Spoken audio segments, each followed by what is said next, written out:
We're going to be continuing in our study of the book of Genesis, and this time we're going to look at the cupbearer and the baker that Joseph met in prison. And so to keep us on track with the biblical timeline of when these events are happening, the start of this chapter begins while Joseph is in prison.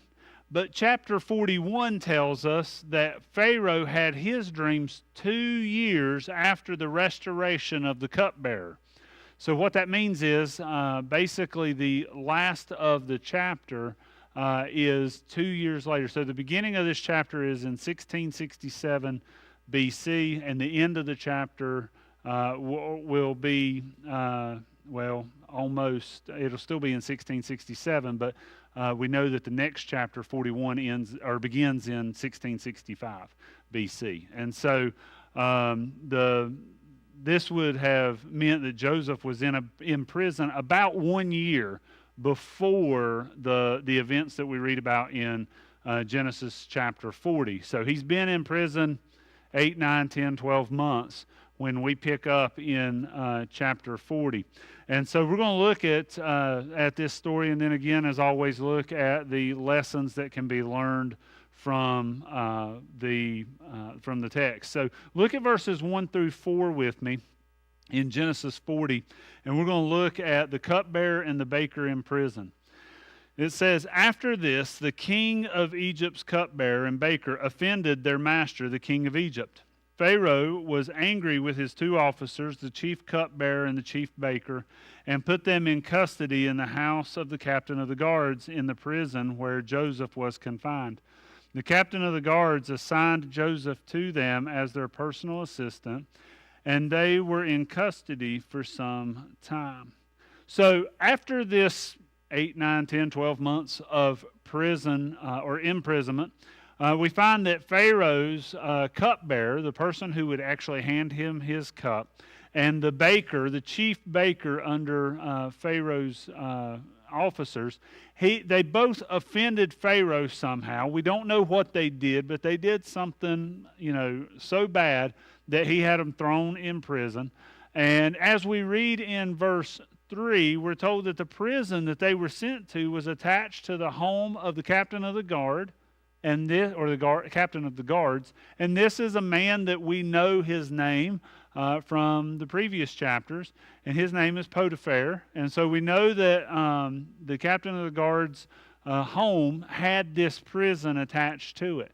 And so this was the same prison where Joseph was imprisoned, and the same prison where Joseph had gained the favor of the warden, where he had been basically put in charge of everything in the prison, and the only person he answered to was the warden.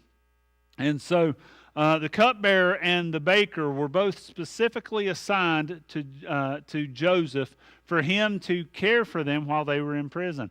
So we would call them a high-profile inmate at this point in world history because Pharaoh put them in prison, but because of their positions in Pharaoh's court, cabinet, whatever you want to call it, they were requiring special treatment.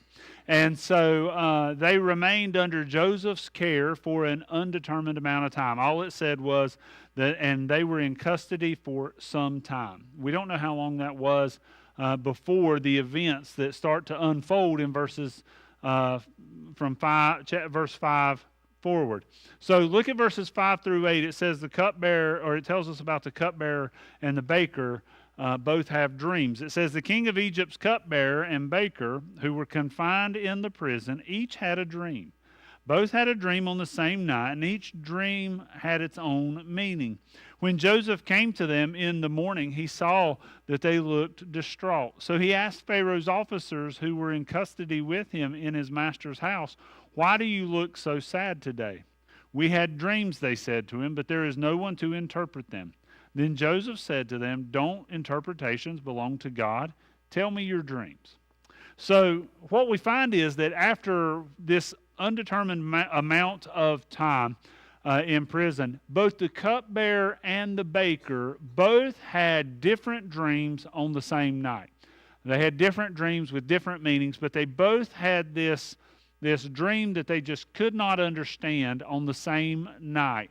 And so the interesting thing that we see here is that Joseph was sympathetic enough toward the people that were under his care that he could tell that something was bothering them. I mean, it shows that he was empathetic. It shows that he paid attention to the people that he had to care for. It wasn't just like a job for him where he just came in and dealt with them and then tried to, go home, so to speak. But Joseph asked them why they looked so sad. What was bothering them? What was going on that made their natural demeanor look different? Now, remember, they're in prison, so they can't be too happy to begin with. But there is something else going on that has troubled them, and it's noticeable.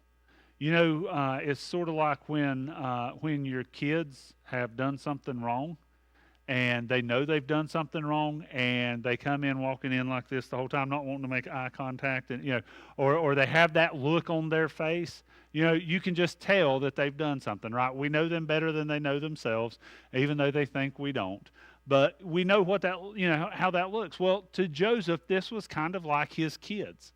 These were people that he was responsible for. And so he was spending a lot of time with them. And so he knew something was bothering them. And so they said that they both had dreams, but there was no one to interpret what the dreams meant for them. And so although the two dreams that he had back in Canaan when he was still with his family, they required no interpretation, because it was obvious that those dreams meant that Joseph was going to be in a high place of position or power, and that everybody else in his family was going to bow down to him.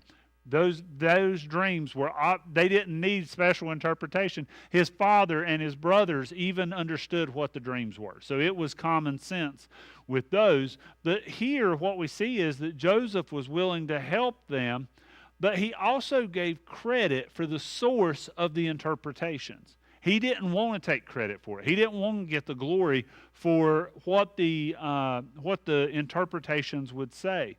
And so Joseph answered them with a question. We say that it's not polite to answer a question with a question, but he said, "Don't interpretations belong to God?" And so he asked them for their dreams, asked them to explain their dreams with the hope that he could share God's interpretation, not Joseph's interpretation, but that he would share God's interpretation with them. So look at verses 9 through 15, and this is where we find out about the cupbearer's dream. It says, "So the chief cupbearer told his dream to Joseph. In my dream there was a vine in front of me. On the vine were 3 branches. As soon as it budded, its blossoms came out, and its clusters ripened into grapes. Pharaoh's cup was in my hand, and I took the grapes, squeezed them into Pharaoh's cup, and placed the cup in Pharaoh's hand. This is its interpretation," Joseph said to him. "The 3 branches are 3 days. In just 3 days, Pharaoh will lift up your head and restore you to your position. But you will put Pharaoh's cup in his hand the way you used to when you were his cupbearer. But when all goes well for you, remember that I was with you. Please show kindness to me by mentioning me to Pharaoh and get me out of this prison. For I was kidnapped from the land of the Hebrews, and even here I have done nothing that they should put me in the dungeon." So we see right here that the cupbearer shares his dream first. And his dream consisted of a grapevine that had 3 branches off of it. And the vine budded, it blossomed, and they ripened all in his dream. It wasn't a matter of him seeing only one stage of the growth of these grapes, but he saw it all happening. Sort of, we would almost say that it was probably like time-lapse photography. It's just very fast. You see it all happening back to back to back. And so in one hand of the cupbearer, he held Pharaoh's cup, the cup that he had given Pharaoh for all that time. And with the other hand, he squeezed the grapes from the vine into the cup and then gave the cup of basically grape juice to Pharaoh's hand. And so Joseph immediately gave him the interpretation that God had provided. Notice that Joseph doesn't say, well, let me think about it and I'll get back to you. He immediately gives the interpretation that God has given to him. And he tells him that the 3 branches off of the grapevine, those represented 3 days. And that in 3 days, what would happen is the cupbearer would be removed from prison, and the Hebrew term is his head lifted up, means that he would go from a low position to a high position, that he would be lifted up and restored to his position as the cupbearer for Pharaoh. And so he's told that basically he's going to get his old job back working for Pharaoh. And here is the interesting thing if you think about it. Joseph, after giving him this interpretation, has such confidence in God's interpretation of what the dream meant that Joseph was willing to make a request of the cupbearer. He was willing to ask the cupbearer that once he was restored to his position with Pharaoh, that he would mention Joseph to the Pharaoh, so in the hopes of being released from prison.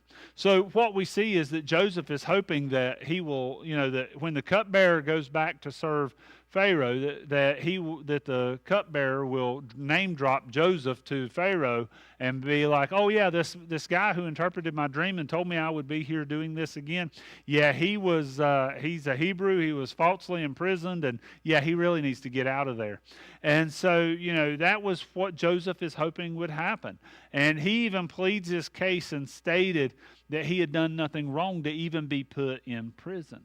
And so Joseph is, doing, this is sort of like his only lifeline at this point. Otherwise, he's probably going to spend the remaining years of his life in prison. And so we have to remember, though, that Joseph was about 17 years old when he went to Egypt. He was about 17 when he went to Egypt. He had served in Potiphar's house for about 10 years. So at this point, he's 27 when he goes to prison, and now he's probably pushing 28-ish when this is happening.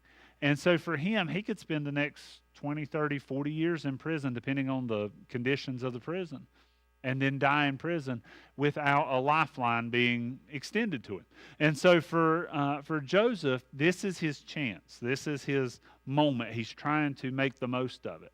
And so he asks the cupbearer to remember him when he gets back into his position with Pharaoh. And again, Joseph was so confident that God's interpretation of that dream was spot on that he didn't mind putting a plug in to the cupbearer.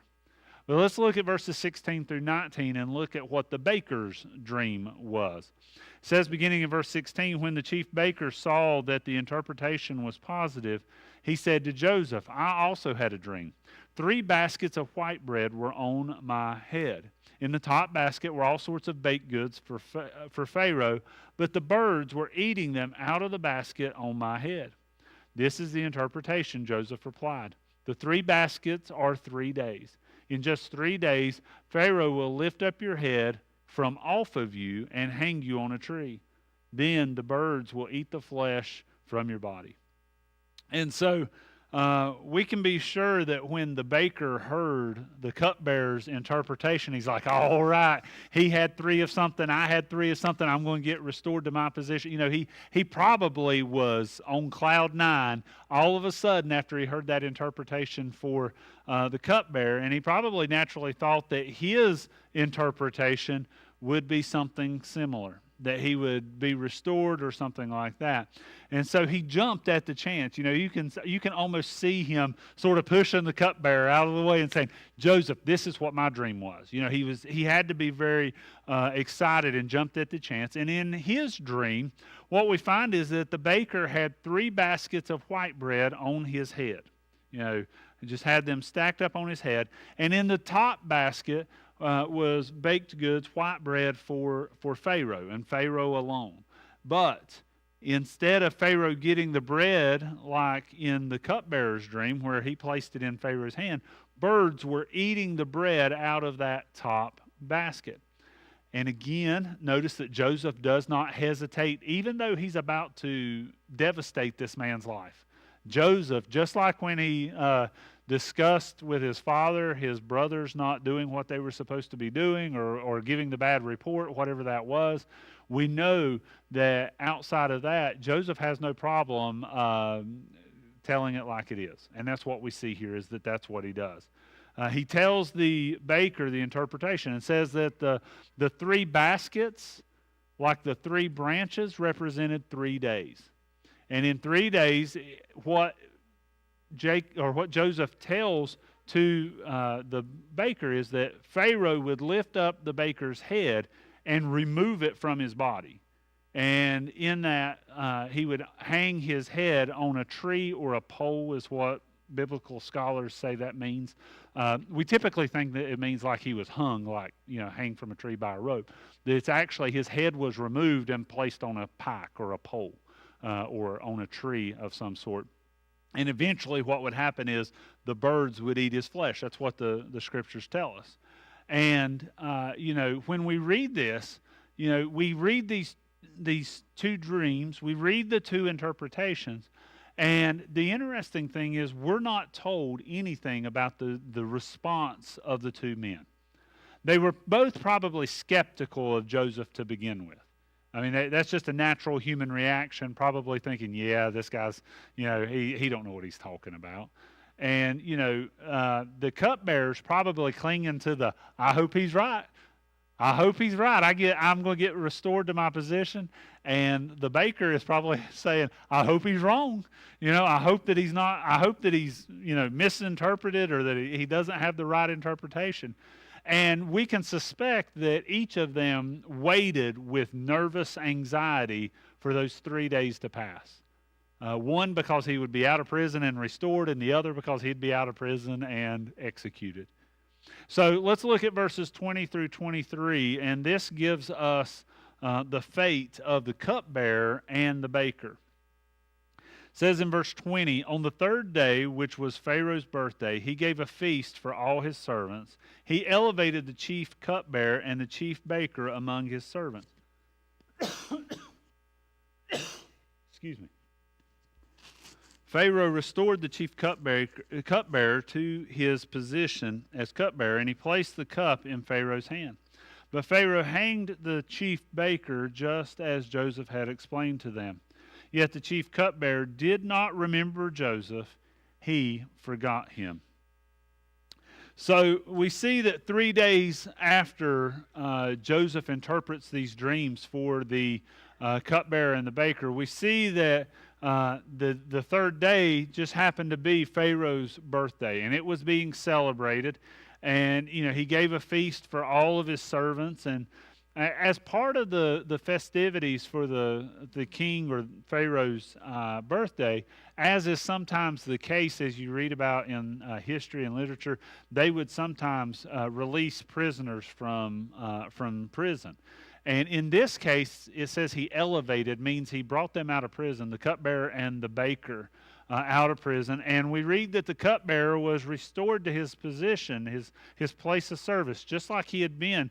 And again, he was placing the cup in Pharaoh's hand. Now, as for the chief baker, Joseph's interpretation was correct. He was executed and his head placed on a pole or in a tree for food for the birds. And as a result of the restoration to his position, the cupbearer forgot all about Joseph, forgot about him, and did not mention him to Pharaoh. Now, as I was preparing earlier in the week for tonight, I got to thinking, I am the eternal optimist. Try to look for, the positive that will a lot of times happen.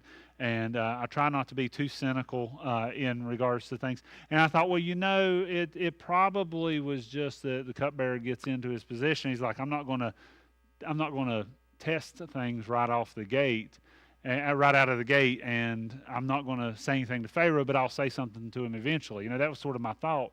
Originally, I thought, that's probably what happened. But when we look at it, it tells us right there in the biblical text, it says, yet the chief cupbearer did not remember Joseph. It's not that he was like, I'll just wait a little bit, get comfortable with the Pharaoh, hand him the cup a few times, and then I'll say, hey, let me tell you about this guy. No, he completely forgot about him. He was restored to this position in Pharaoh's court, and he wasn't looking back. He probably didn't want to mention prison at all, because if Pharaoh got set off again, he could very easily be put back in prison. So the cupbearer just forgot about him, did not mention Joseph to Pharaoh, and life went on.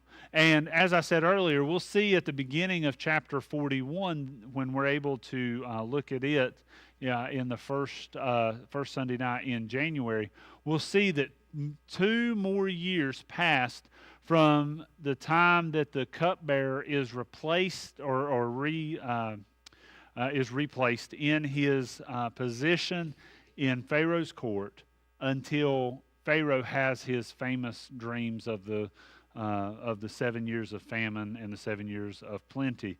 But it would be 2 more years before the cupbearer would have any reason to even think of Joseph in prison and remember him and mention him to Pharaoh.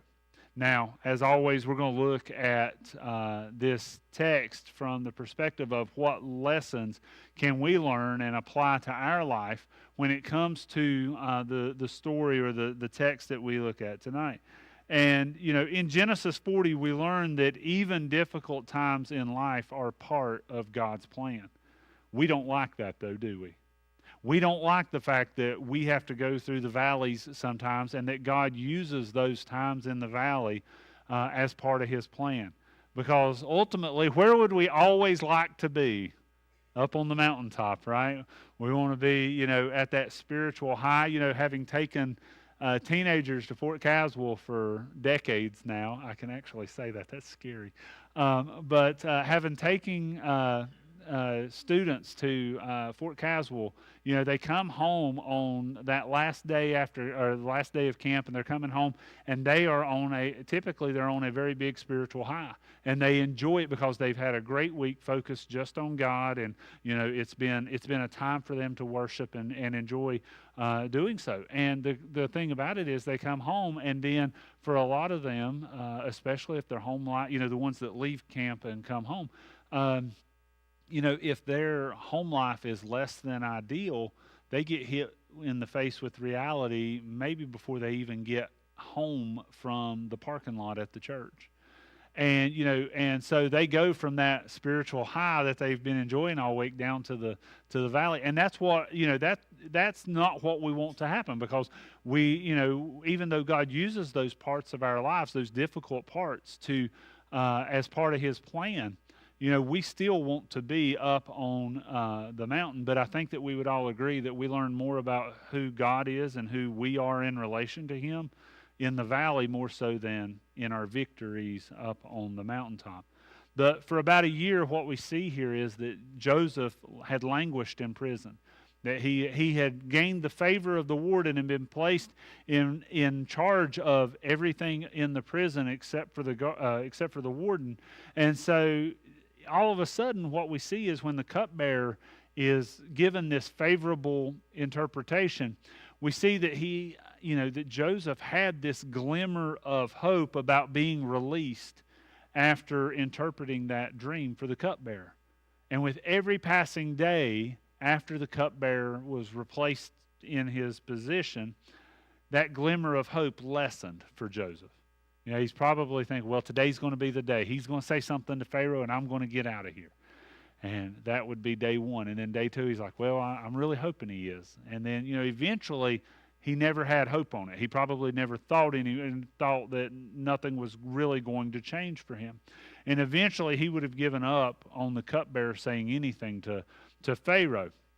And so Joseph probably resigned himself to the fact, in that 2-year window between the cupbearer being restored and the dream that Pharaoh ends up having, in that 2 years, he probably just resigned himself to the fact that he was going to probably never leave prison, probably never have the chance to see any of his family ever again.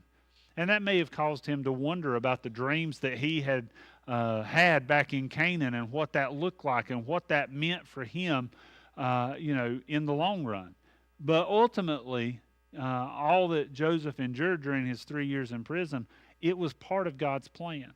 Even though Joseph didn't like it, even though Joseph didn't want to be in prison, and even though, as he said, I've not done anything to be placed here, God still was able to use that for his plan, even if Joseph couldn't see it. And that's the trouble for us, that so often when we are in those valley moments of life and God is using that as part of his plan, we can't see out of the valley.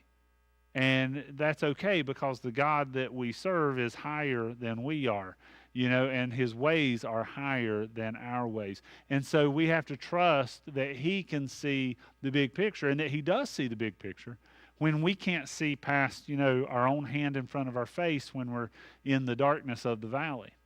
And so even if Joseph couldn't see it, God could. And so sometimes we find ourselves in our own Egyptian prison.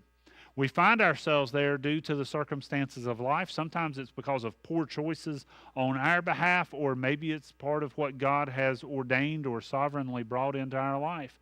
And so we feel like Joseph. We feel like we are resigned to the fact that, that nothing's going to change, that no change is going to come to our situation. And the problem is we cannot see God working for our good as we are promised in Romans 8:28. We may even feel like God has abandoned us. Sometimes that's the feeling that people will have, and and almost as if he doesn't even care about us. That's the feeling that sometimes overcomes us. But nothing could be further from the truth. The fact that he's not abandoned us. He's told us he wouldn't leave us or forsake us in the Scriptures. And we're told that he cares for us. And so we know that that's the case. And so through his sovereignty, God orchestrated Joseph's time in slavery. He orchestrated his time in prison for many different reasons. Think about it. Through Joseph's time in slavery, and then ultimately prison, and then heading towards Pharaoh's court, if you want to call it that, Joseph would save thousands, if not millions, of lives across northern Africa, the Middle East, and the Mediterranean, because of his interpretation of the dreams and the wisdom God gave him for helping to storehouse all of those grains to help save people. And of those people that Joseph helped save, his own family was included in that. His brothers, their families, his father, and his stepmothers, if you want to call them that. But not only that, by Joseph's family eventually coming to Egypt, God was preparing Abraham's descendants to return and to conquer the land that had been promised to Abraham all those years before. And so in the midst of all of this, we find that God raised up his greatest human prophet in Israel's history to lead Israel and record the early history and the law of the Jewish people when Moses is part of that group that leaves Egypt eventually. So when we keep in mind the fact that God can use any situation in our life for his good and for his glory, then our perspective of our situation can change. Because think about it, rather than being in the valley saying, woe is me, maybe we're saying, whoa, how is God going to use this? Or maybe better suited would be, wow, how is God going to use this?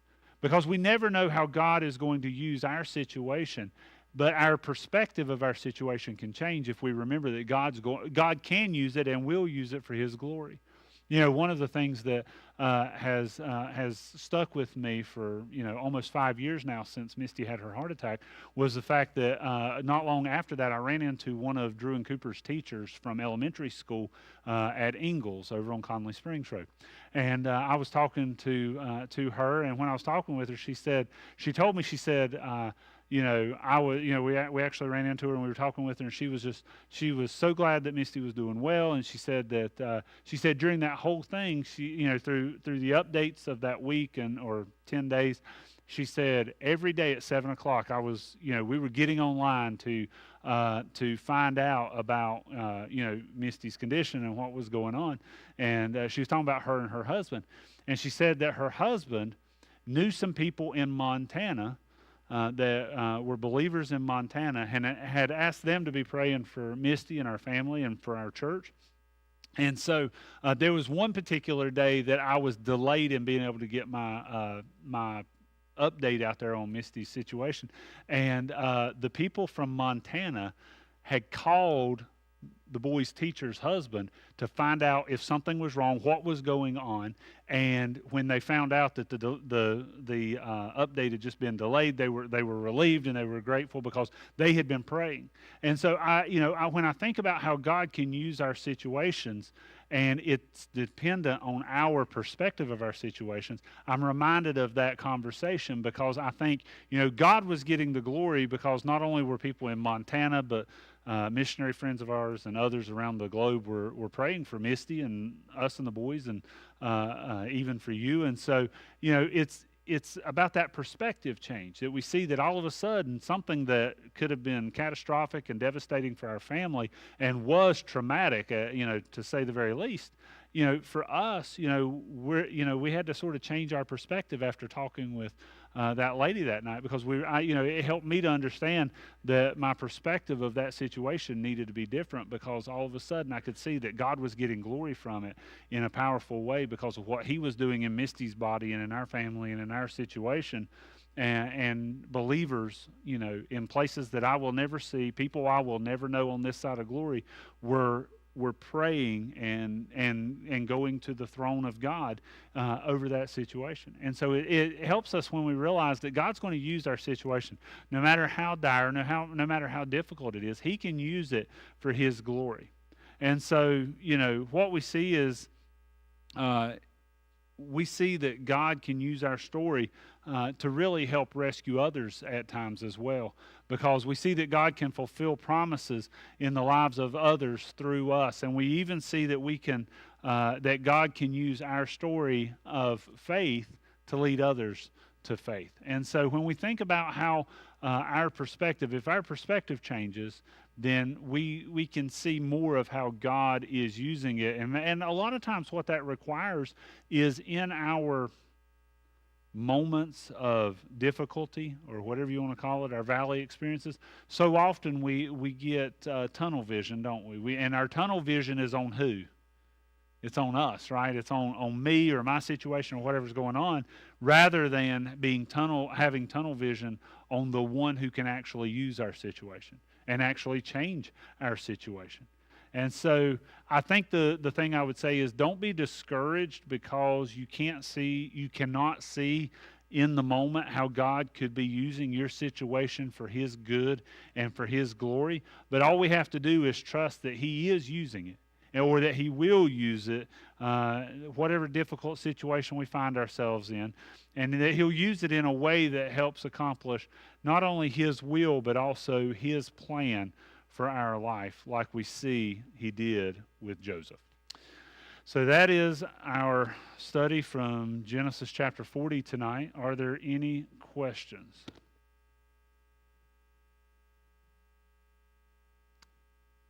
All right. I'm glad I could answer all your questions as I taught tonight. But appreciate you being here tonight. Hope that you'll be with us on Wednesday night. Wednesday night will be missions night, correct? Is that right? Okay. I was making sure that I had the right dates in my head for that. So Wednesday night's missions night. The Baptist men will meet in here. The WMU will meet in there. Tomorrow night at 5:30 is caroling. And so if you've never been with our church caroling, I would encourage you to do it. It's a lot of fun. And if you get on the A team, we have a whole lot of fun. I don't know about the B team or the C team, but the A team, we have a great time and a lot of fun. And so I hope that you'll be able to come out and be a part of that. And if you are interested in having folks come carol at your house, see Terry, and he'll get you on the list. And so we always have a really good time with that. And so hope that you'll be here tomorrow night for that. Again, Wednesday night's missions night. And then next Sunday is a day of special services. During the morning service, the adult choir will lead us in worship with the Christmas cantata, and then that night our kids will be sharing with us the Christmas play that they have been working very diligently on. And so be sure to encourage people that don't normally come on Sunday night to be here for them. The kids deserve a large audience because of the work that they've put into it. And who wouldn't want to see what the kids might do? Jessica's back there saying, no, we don't, we don't want to see what they might do. My two were fighting with shepherd staffs and rolled down the front steps of the church when they were about 3 and 4 years old, or 4 and 5 years old. So to me, it's all entertaining now. So, but hope that you'll be here next Sunday night for that as well. The next week is the week of Christmas, and on Christmas Eve we'll have our candlelight service, and then on Christmas night, Christmas, which is Wednesday, we won't have any Wednesday services. So, with those things being shared, I'm going to ask Dean if he would to close us with a word of prayer, and we'll be dismissed.